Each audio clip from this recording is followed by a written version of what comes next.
Okay, welcome everybody. Our lecture today is about the impact of negative spiritual influences. We will talk a little bit about obsession, anxiety, and depression, and check the relationship between spirituality and mental health. The objective of this study is to better understand the types of spiritual disturbances and to answer, or at least try to answer, a question. Can spirits affect the mental and emotional balance of human beings on Earth?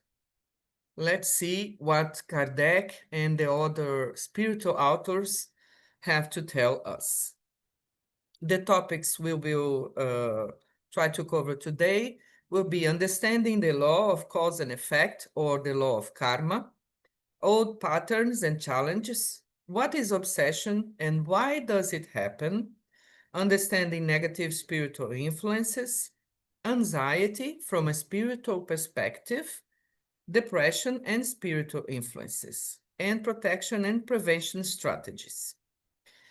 Let's start with this law of action and reaction, or law of cause and effect, and law of karma. These are all the same thing. For everything you do, there is a consequence. This is a universal principle that represents divine justice and rules spiritual evolution. For every action, we have a corresponding reaction, whether it in this life or in the future incarnations. Which means we are now in this life living the result or the consequences of past incarnation choices and actions. We are already inside this life, living and reliving the consequences in the law of cause and effect. This also means for divine mercy to act, because it allows the spirit to learn from its own mistakes and to have the opportunity to repair the damage caused, progressing continuously toward perfection. It is not a punishment, not at all, but an educational opportunity in which the spirit faces situations that make it reflect, mature, and transform itself inside. This law is absolutely not a punishment, is a way the divine mercy has to give us the opportunity to learn from everything we do. Because if you do something to someone and you're not living this in your own life, how can you learn? It is only theoretical. When you experience the pain, the suffering, or other kinds of experiences in yourself, in your life, with the people you live with, then you learn much more than only discussing and thinking about it. So these causes will generate effects. And before understanding how negative spiritual influences work, we will try to understand the origin of our attributes. We live many lives as different personalities. Therefore, these personalities we live function as perfect archetypes to show how old patterns still influence today's challenges and how we can transform them. Let's see how this works with examples, because so far we have only theory, and now we try to understand better using examples. The origins of the patterns. This is a little bit in the middle, but let's move it. Okay. Let's imagine that you lived a life, or another person lived a life as a king 500 years ago, 400 years ago. You lived a life as a king. In this life, the positive sides which a king would learn would be, for example, responsibility, duty, politics, service to the collective, superiority. On the negative side, a person living a life as a king would also be able to experience self-centeredness, vanity, pride, and misuse of power, which is very common when you are in a position of power. ruling a country or ruling other people, sometimes it's very easy to slip in the vanity and pride and misuse the power. So everything you live always have two sides, the positive and the negative. Let's say you were a general. In this position, you would learn control, strategy, leadership, courage, responsibility. And on the negative side, you can also develop arrogance, abuse of authority, and tyranny. These are the challenges we have to face in our lives in different positions. These are only a few examples so we can picture this and understand. For example, if you were a political activist, you would develop the power of argumentation, strategy, courage, struggle for equality, all good things. But on the negative side, you can also live the revolt against power, the radicalism, and the anarchy. If you were a free spirit as a flamenco dancer, let's say, you would be rebellious and independent, creative, optimistic. But on the negative side, you could have relationship difficulties. You could think you were controlled or someone wanted to control you, and you don't want to commit to many things because you want to continue being free. Imagine if you were an intellectual, a philosopher with beautiful, interesting theories. This philosopher would be a writer and influence people. On the negative side, this philosopher could feel inferior, could feel anxious and depressed and unseen, and continue wanting to be important.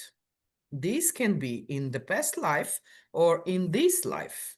When a personality of a philosopher coming from another life is now living in a different position, the memories you carry on your mind can make you feel like this, in contrast with the last life you had.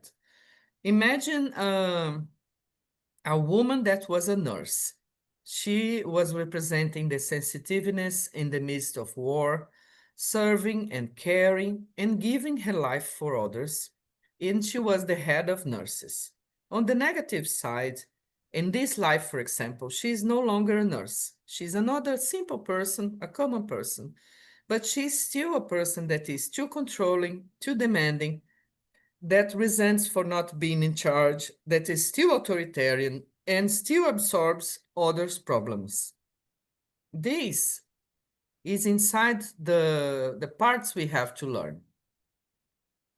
These archetypes do not leave us easily, and they are still the roots of our present challenges, such as learning the virtues we have to learn and overcoming the limitations.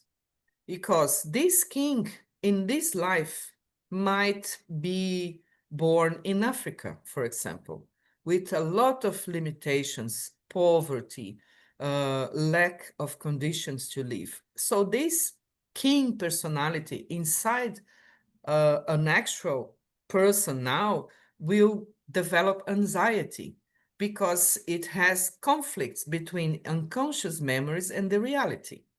It can develop depression, irritation, impotence, revolt, resignation, because the contrast for the immortal spirits is the real education. This contrast between the last life and the present life, this is the one that triggers anxiety, impatience, and need for control. It also triggers depression because we change our paths and we sometimes feel helpless. The challenge is to overcome the revolt against the rhythm of life and develop acceptance and overcoming. These memories we have sometimes are very clear. And on the Bible and on the Spiritists' books, they have a lot of information about this, of personalities that have to come to this life to develop the virtues they were not able to develop in other lives because they were sort of lost or still too attached to their difficulties they have to live. And then it comes the next part we will talk today about obsession. Because besides the things we bring inside ourselves, in our minds, that the psychologists and people that study a lot, they will search inside our minds to understand who we are, as we are very complex and we bring a huge amount of information that are influenced, of course, by our childhood, but in broadening a little bit more our knowledge, we will know that these influences come also from our other lives. Let's see now what is obsession and how it works. Why does it happen? The obsession is an intense fixation that can create emotional and mental anguish. This state impacts daily life in a negative way. You see that obsession is not a word that is only part of Spiritism. Obsession is something that is on the dictionaries, and it means exactly this. When you are fixed with your mind and behavior in one thing, you are disbalanced, and it can create emotional and mental anguish. But when it is influenced by a spirit, then it is a little bit more complicated, and that's the layer we will try to understand with the lenses of Spiritism. The obsession means repetitive thoughts. It is distinguished by repetitive or compulsive thoughts about spiritual issues, making mental and emotional relief very difficult. And it has a big emotional impact because spiritual obsession can result in great distress, affecting personal relationships and quality of life. This is when you have some issues. It's not the same as an emotional or um, a thinking that you have in a relationship or in your daily life. It is something that is deeper than that. It is something that comes to you and you don't understand. But where is this coming from? I was okay now, and in the next minute I feel sad, or I feel anger. And that's the moment when we understand there is something more than only us on the picture. Let's define obsession using the definition Kardec in the Spirit's book gives us. There are two things we will talk: definition of obsession and also the self-obsession, which is something we don't hear a lot. So the obsession is a persistent and negative influence that a spirit can have over an individual. It will vary from a simple disturbance to a complete mastery of the mental faculties and the body. This is an extreme example that happens very, very, very seldom. The reasons for this obsession can be revenge from past lives, can be atonement by moral affinity, guilt, resentment, or spiritual imbalances, which means we will not attract a spirit that will influence us or be on our side or cause difficulties in our lives for a chance, by chance. We will attract these kind of spirits because we are many times living revenge from past lives from their side.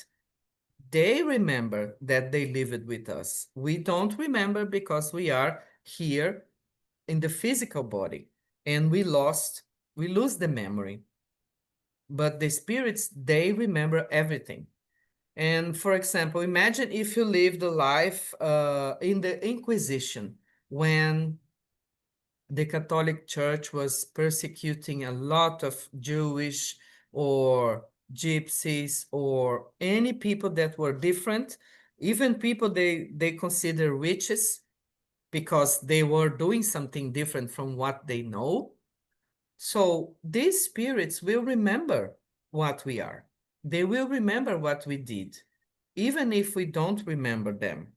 So they will be on our side, seeking revenge from past things we did in other lives. And we, by our own behavior, we say we open the door because these spirits will not influence us if we are not on the same um, level of affinity.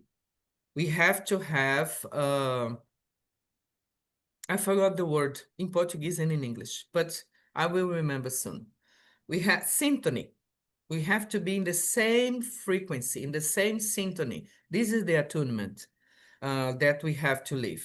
Because if we still carry anger or vengeance, if we are full of rage, if we are violent in other situations of our lives, we create the right medium, we create the right um, moment for the spirits to get closer and influence ourselves.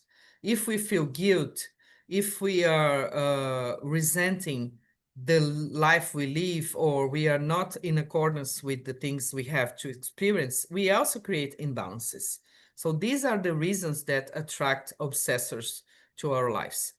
The kinds of obsession can come from a simple obsession, which is the spirits disturbing you, but you still perceive that there is an interference, like I said before. You imagine, for example, you were okay, you were happy, you were calm, and in the next moment you feel anger for the towards the person that was on your side, or you feel nervous, or you feel irritated, and you don't understand why. This comes many times from the influence of spirits. The second level of obsession is the fascination. Then it's a little bit more complicated because the spirit will deceive the victim, and you will blindly believe the ideas that come to your mind. You will believe the most absurd things as truth because the spirit controls your the emission of energy inside your brain coming from your neurons, from the transmitters. It will be influenced by the energy of the spirit, and he will control this much of you. And the last type of obsession, which is also very difficult to find, thanks God, is a complete domination, which can affect the body and the mind. Further, I will give you a little bit more of examples from the Spiritist books. Then the self-obsession is an action by which the person himself remains attached to negative thoughts, feelings of guilt, self-punishment, or self-sabotage, becoming his own spiritual tormentor. In this case, when we self-afflict ourselves, we don't need a foreigner obsessor. We ourselves are our obsessors because we believe so much in the guilt we carry, in the feelings and negative thoughts we have. We think we deserve to suffer. This is not conscious because nobody in conscious mind would want to suffer. Of course not. But unconsciously, you carry this guilt.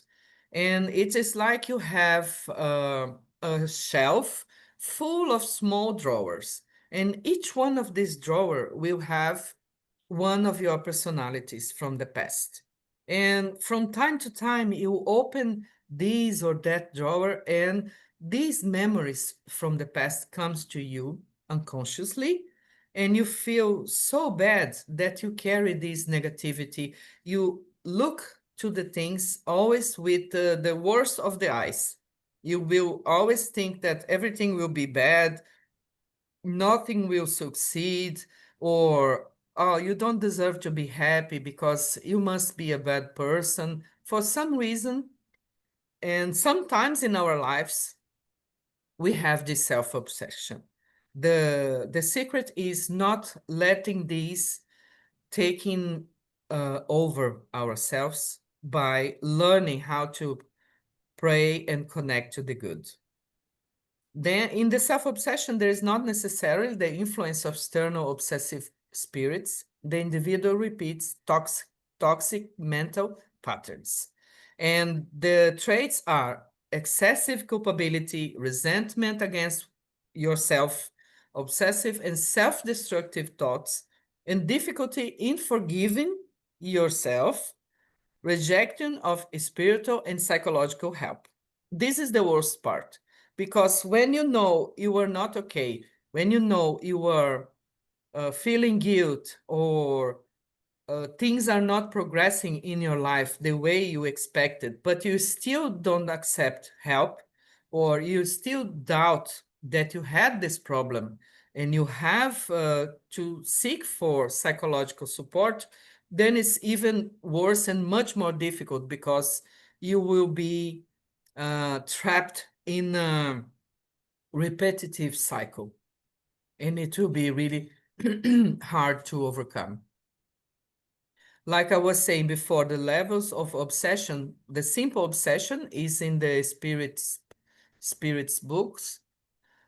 And it says, when a spirit with bad intentions approaches the medium, false message, playful spirits, and revenge, you will feel or experience these situations. And you many times you will understand that this is not you, this is somebody else trying to make you believe in these things, because you will be able to identify these false messages. You will be able to identify that is the rage or the behavior you are feeling, it's connected to revenge. And playful spirits are sometimes spirits that were dead um, in using drugs or alcohol, or in a different situation than a natural death, and they are still the same, seeking energy to feel alive, to feel okay, and they start playing tricks to people, making fun of things and trying to put you in awkward situations. These are the playful spirits. Then the fascination that paralyzes the reasoning of the individual. The fascinated medium does not believe that he is being deceived. This is the worst part, because how can you help a person that doesn't believe he is under some influence? Only by a lot of study and practice inside a spirit center, and knowing the literature that Kardec brought to us, is that you will understand that that person is under influence. And you will not judge this person or criticize. You will understand that this person is under a fascination and he needs help, even if he doesn't know.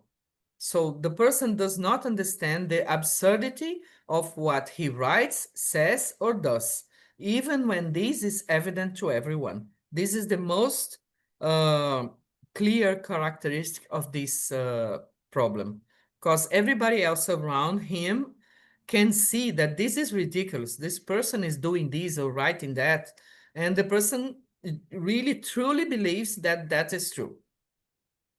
And the last part is the subjugation, being a constriction that paralyzes the will of the one who suffers. There are very many examples on the books. Unfortunately, I don't know any book in English to tell you to read, but if you search on Google, they will be able to translate some of the Brazilian and Portuguese books that have more information about subjugation. And the one who suffers, and it makes him act even against his will. It can be a moral subjugation, which is constraining to make resolutions that are often absurd and compromising, or a physical subjugation, which is even worse. The spirit acts on the material organs and causes involuntary movements.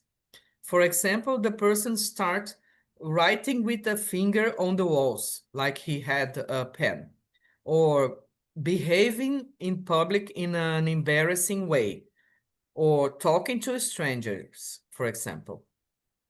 These many times are the spirits that are in asylum institutions considered schizophrenic because the influences of the spirits are so deep and so rooted in the person that it's impossible to separate the spirit from the physical person. And in some cases, you cannot separate the spirit from the person because the person would die. This is very important to understand the which is Adolfo Bezerra de Menezes, which is one of the most enlightened spirits we have in the literature brought by Divaldo Franco and Francisco Xavier. He was saying that in the asylums, the people we consider mad are much more mediums suffering from spiritual influences. So we have to have compassion of these people. The effects on the mental and physical health of this kind of influences are negative spiritual influences can manifest as intrusive and persistent thoughts that affect a person's emotional well-being and cause an increase in anxiety, harming our overall well-being and mental health. They can result in various symptoms, including insomnia, fatigue, and difficulty in concentrating. Irrational fears can appear for no clear reason and cause great anxiety, making everyday life difficult. And feelings of despair can manifest as a sense of loss of hope and lack of control over life. Here you can see on this list a lot of the topics that the psychologists and psychiatrists deal when they are helping their patients, because these negative influences are many times the roots of all the problems we have in our minds, because the insomnia, fatigue, and these difficulties in concentration, the loss of hope, and you feel that you cannot control your life, the anxiety, and the everyday difficulties you face are worsened many times by a presence of an external obsession influence. Then the anxiety and depression from a spiritual perspective. The relationship between anxiety, depression, and spiritual influences. Now we are talking about another author, which is Joana de Angelis. She was the mentor of Divaldo Franco, that passed away very recently with 98 years old. He was an amazing medium that brought to Brazil a lot of books. Many of his books are translated to English and Spanish as well. And Joana de Angelis created a series of books connected to the psychology, which is very important in our world. So we can understand a little more the psychological effects and the psychological perspective of the spiritual influences because of her. So, according to Joanna, both anxiety and depression are not just emotional disorders of the body or mind, but reflect deep conflicts of the immortal spirit. They are conditions rooted in the spiritual past, manifesting as resonances of unresolved experiences in previous lives, or resulting from mental patterns cultivated over centuries.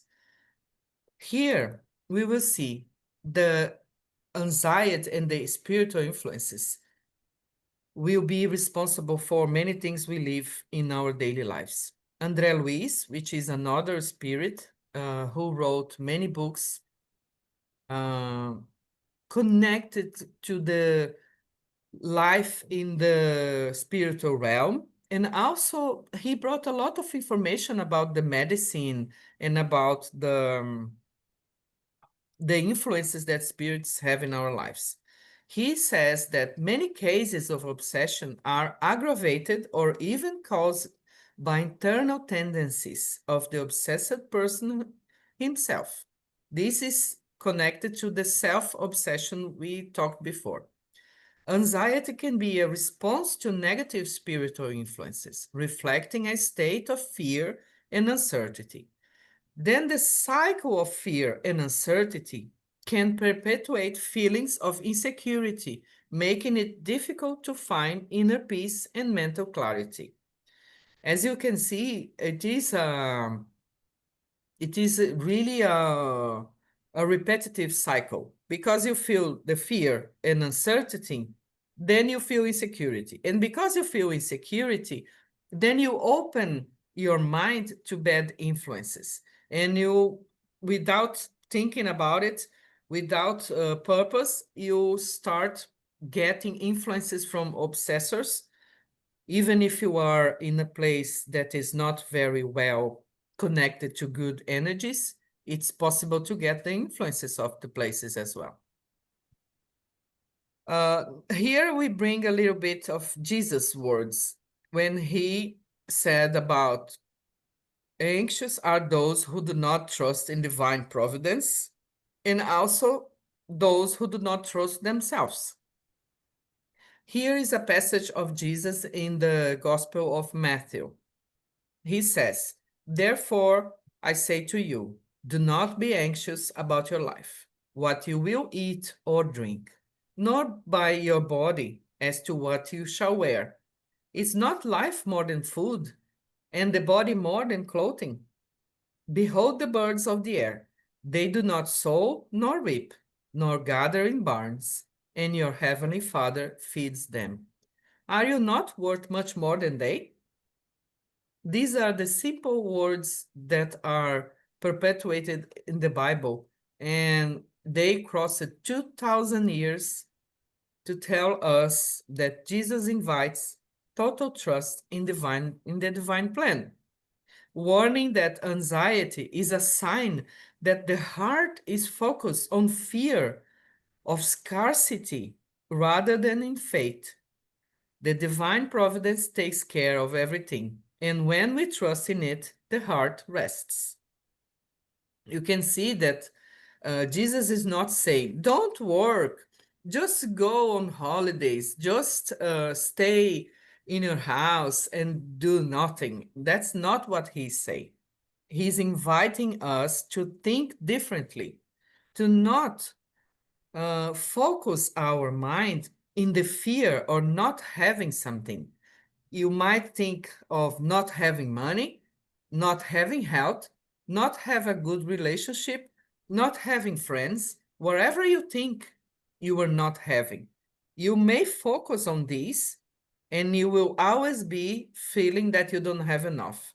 Or you can focus on the promise that God makes through Jesus, saying by these examples that things will come to you. When you trust and you have faith, your heart will be calm, and then things will start to be clear to you. Sometimes you do not find the answer because you are so anxious that you don't calm your mind enough to understand what is going on around you or pay attention to the signs or the answers that are coming to you. And the other part is also about faith, and it's Jesus saying that we don't trust ourselves. Is a passage of Matthew when Peter and his friends took the boat and they went fishing in the night.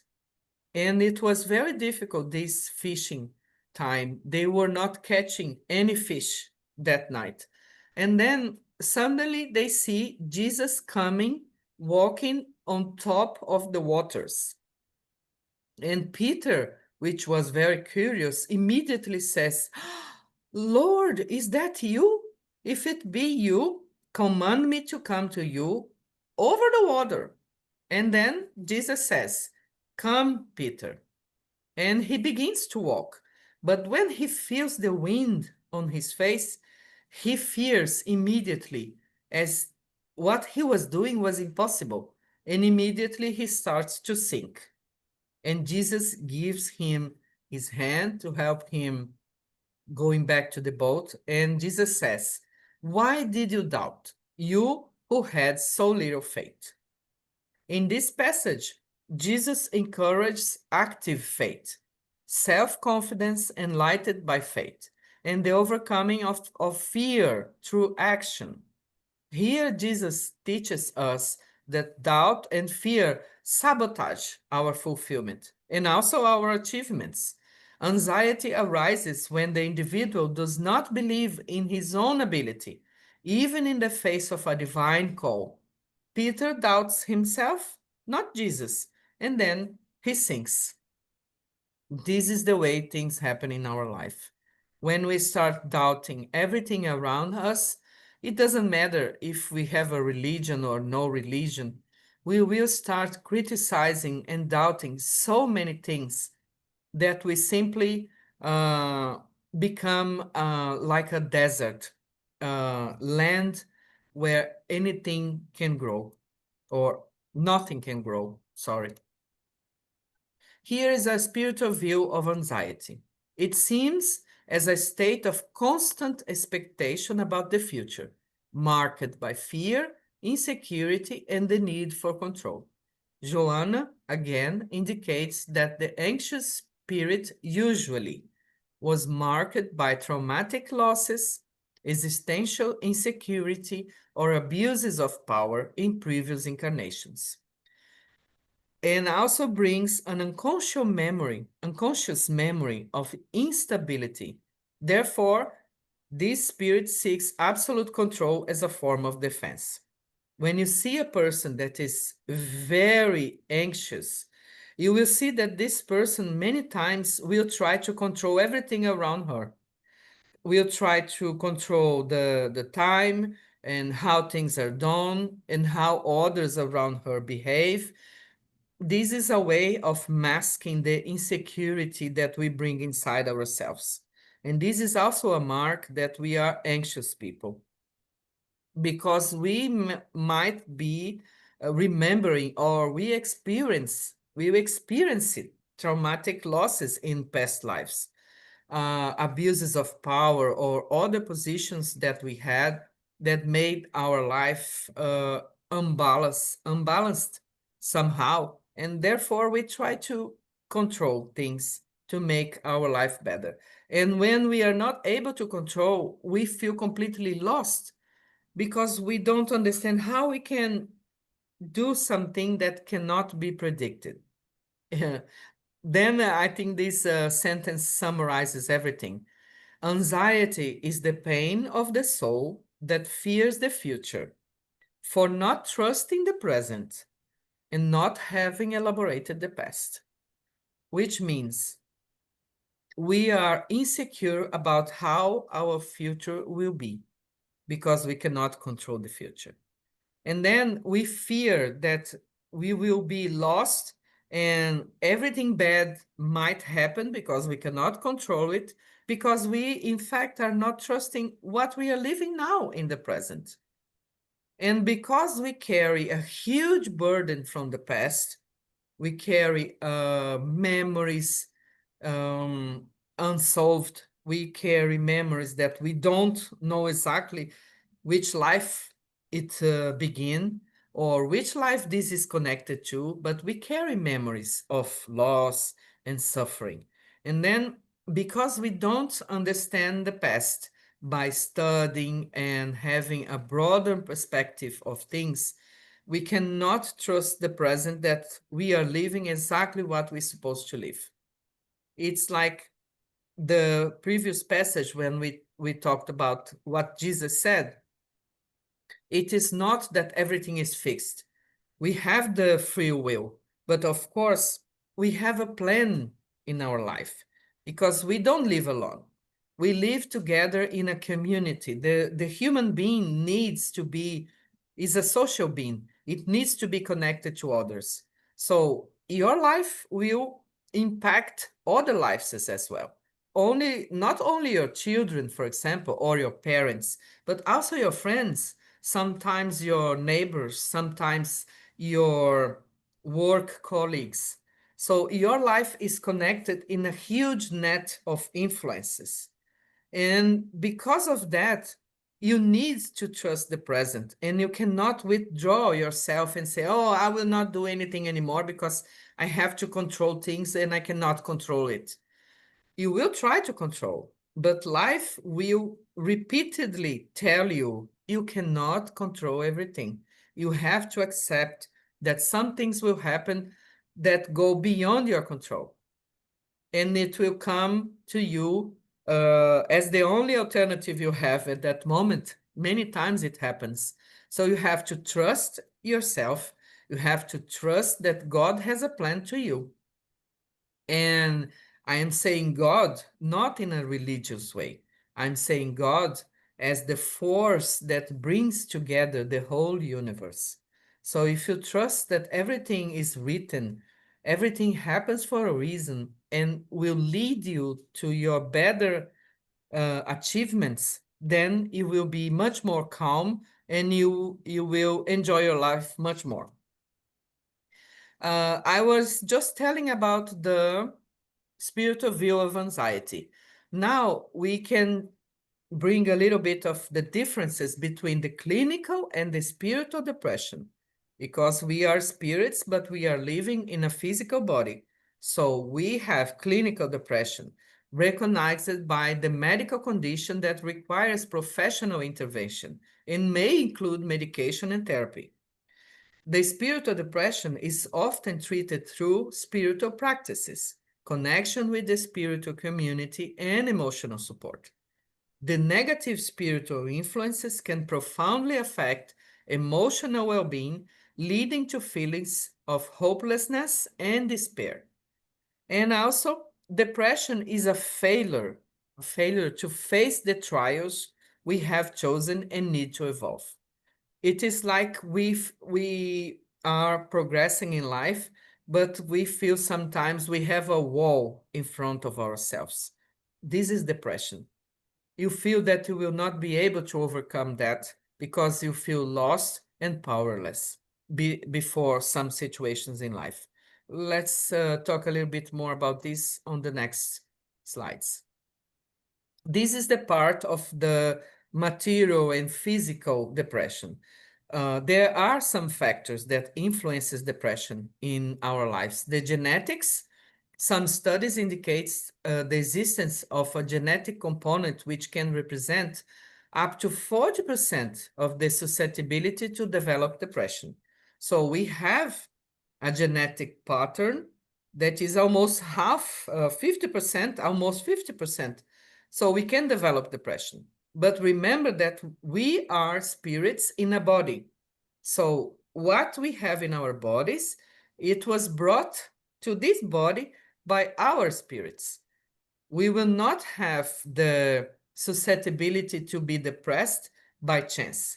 We will have this possibility because we developed this before coming to this life, and then our spiritual body will imprint in our brains, in our cells, in our genes, the need for developing this if we don't learn more. This is very important to understand.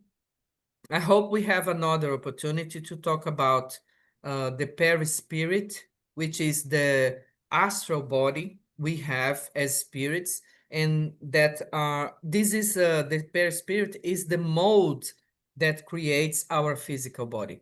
So in this perispirit, which is the easy to say the astral body, this brings our history as spirits in on this earth. In many lives we lived, we leave the physical body here. It returns to nature, decomposes under the earth, and returns to nature. And we keep our spiritual body or astral body. Then the next life, when we start a new incarnation, this perispirit will form the new body to start a new life. This is something we can discuss on another opportunity. Then there is also the brain biochemistry, because we can find the evidence of deficiency of neurotransmitters like serotonin and others, dopamine, and also vital events can trigger the depression, like stressful events can trigger depressive episodes in those who have a genetic predisposition. Depression is an escape into the self. You mean you go inwards. You close yourself inside your mind and you try to deal with things alone. Depression is a withdrawal of the spirit, which can come from guilt, deep regret, or a loss of meaning in life. A depressed spirit often reincarnates with tendencies to self devaluation and difficulty in forgiving himself. The spirit carries within an old and undeveloped guilt, even if unconscious, that drains its vital energy. It also arises from the uprising, conscious or not, silent or not, of accepting life's challenges and limitations. This is us fighting against ourselves. There was a psychiatrist in Brazil that I liked very much. She used to say, she was also an spiritist person. So she used to say that the depressed people, including myself and all of us, because I doubt if somebody says, I never had depression. This cannot be true, because everybody had depression at some point in life, or still have, or still faces episodes of depression, being with influences of spirits or not, being coming from your own guilt, coming from your own experiences. But we always have to be honest with ourselves. In many moments in our lives, we experience depression because we don't know how to accept the challenges and limitations we have in our lives, being these challenges different for each one of us.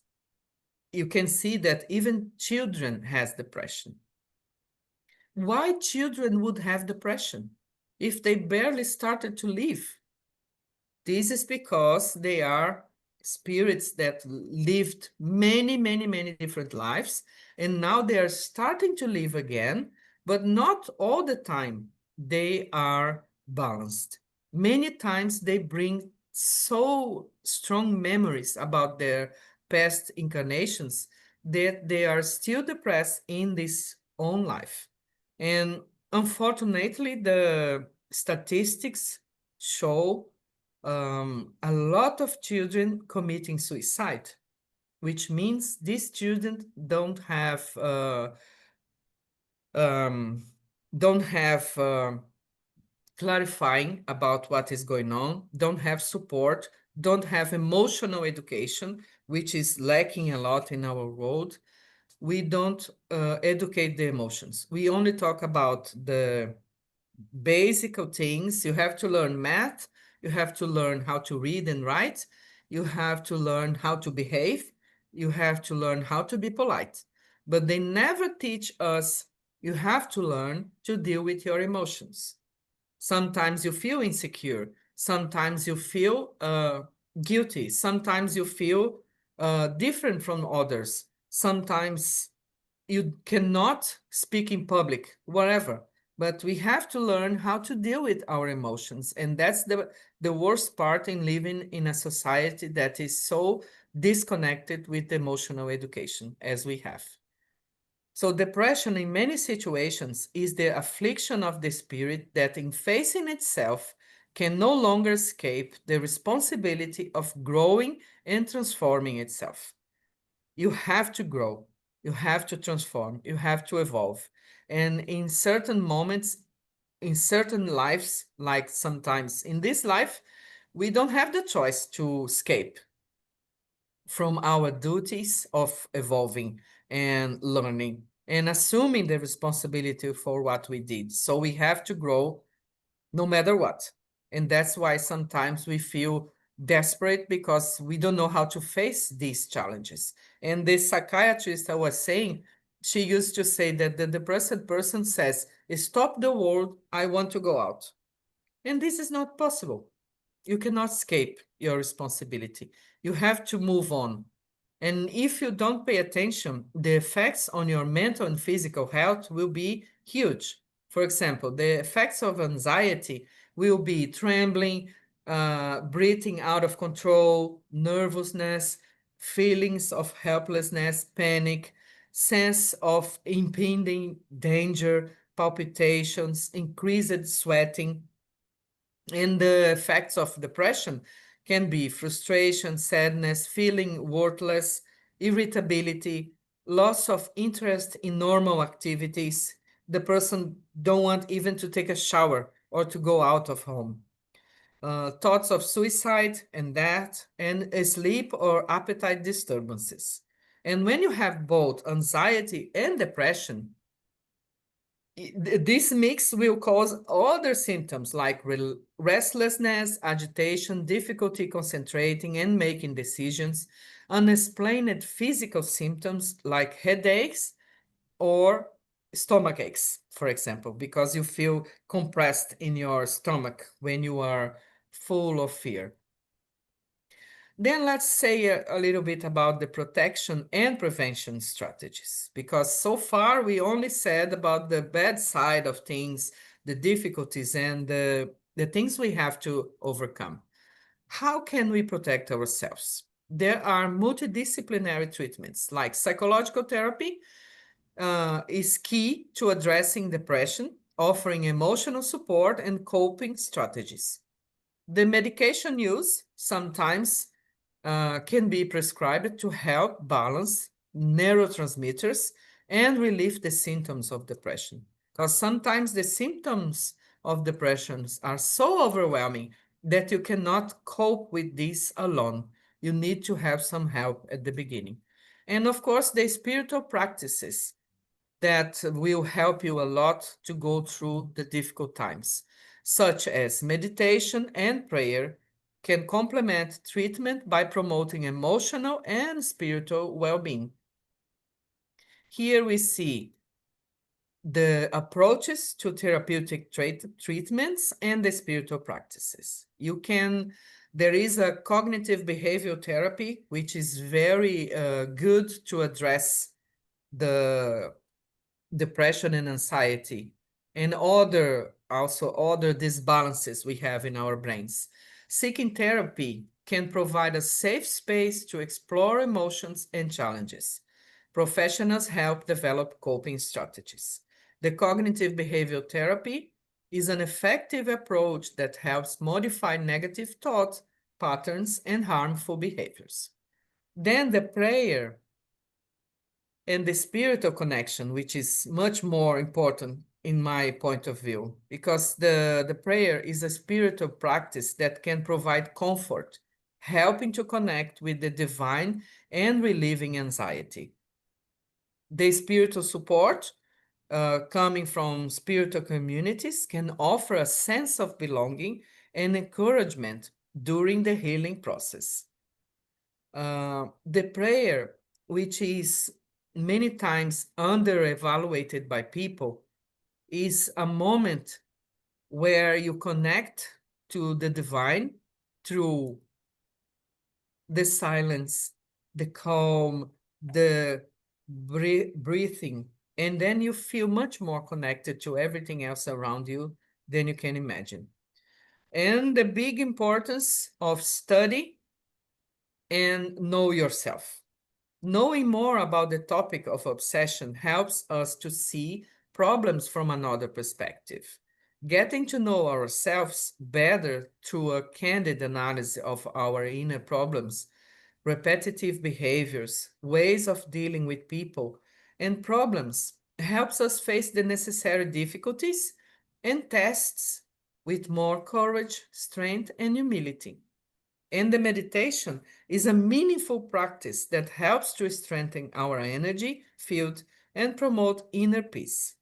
It's scientifically proven to be effective in relieving anxiety, promoting mental clarity and inner peace.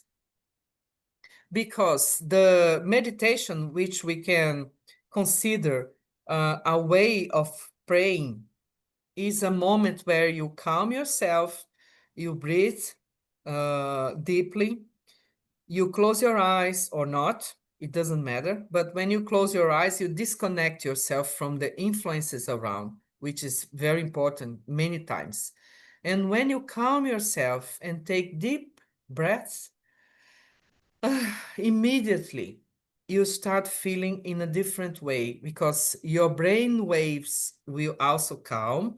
You can enter an alpha state, and then you can connect to the light and to the good energies that are surrounding you. Because we have a lot of influences on our side. We have the bad influences of the obsessors. We deal with these every day. We will deal with this many times in our lives, and we have to be aware and study and learn more about this. But we also have the good influences. We have the good spirits that are constantly on our sides, trying to give us good ideas or tips or offering a hand to guide us through the desert of our lives or through the forests of our emotions that are confused in many times. And many times these good spirits, they say, we are on your side. And sometimes you just don't see us because you were so disconnected and so uh, immersed on the bad things and bad thoughts that you just cannot see ourselves there trying to help you. That's why we have to try to every day have a moment of silence, a moment of prayer or meditation, and be quiet. Put a very calm and tranquil music and disconnect for everything that influences us and try to be connected to these good things that we need so much. To promote the mental and spiritual health, we need self-care is essential for mental health. It includes activities that promote relax and emotional well-being. And you Norwegians have a very nice sentence to define that, which is ut på tur, aldri sur, which is amazing. Because when you are connected to nature, when you are out breathing the fresh air, you are in another state of mind. And when you come home or you return to the office to face the things you need to deal with every day, you are in a different state of mind. So also find meaningful movies, books, activities.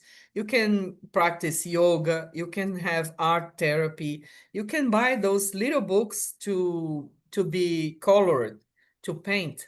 You have mandalas, you have gardens, you have animals, but you do this like a child, and you will see how you feel afterwards, because you will disconnect from the problems and just connect to the colors and the activity you are doing, and you will feel different in the end, I guarantee. Also, healthy connections.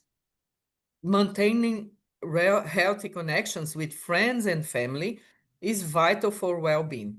Supportive communities offer a sense of belonging. And emotional connections. Connecting with people who share similar beliefs can create deep emotional bonds and offer psychological support. Which means we cannot forget, like I said at the beginning, we are social beings. We need to be connected with others. And our families will share our background, will share the memories from our childhoods. It worth a try to reconnect with family, to be closer sometimes, or to share ideas and thoughts, and don't feel so alone. To conclude our study, we discussed the impact of spiritual influences we saw that negative spiritual influences can profoundly affect people's mental health and overall well-being. We try to understand uh, which treatments we can have. Understanding spiritual influences and their consequences is essential to dealing with them effectively. So I tell you, study, learn, read. You have the book of spirits and you have also the book of mediums to consult and understand a little bit more of that. And promotion of well being. Treating and preventing negative spiritual influences can result in a more balanced and healthy life. That's what we had for today in our study. And now we can ask Sanya to stop recording. So if you want to make some questions, I'm here. I can try the better I can to answer you.